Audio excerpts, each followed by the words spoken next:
ជីវិតមិនងាយស្រួលទេហើយបញ្ហានឹងមកដល់ជានិច្ចមានថ្ងៃដែលអ្នកអស់កម្លាំងមានពេលដែលអ្វីមើលទៅមិនប្រសើរហើយមានពេលដែលអ្នកមានអារម្មណ៍ថាចង់បោះបង់ចោលប៉ុន្តែសូមចងចាំថាការលំបាកគ្រប់យ៉ាងកំពុងបង្កើតអ្នកធ្វើឲ្យអ្នកក្លាយជាមនុស្សដែលខ្លាំងនិងឆ្លាតវៃជាងមុន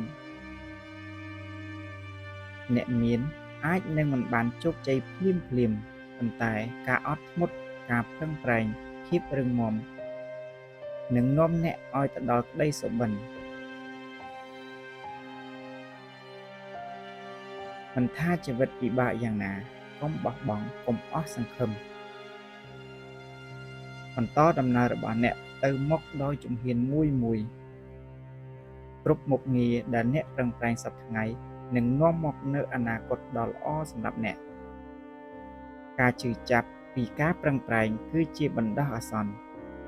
ប៉ុន្តែការបោះបង់ចោលការតស៊ូអ្នកនឹងគ្មានថ្ងៃជោគជ័យជារៀងរហូតដូច្នេះសូមជឿជាក់លើខ្លួនឯងហើយកុំឈប់ខិតខំដើម្បីសម្រេចក្តីសុបិន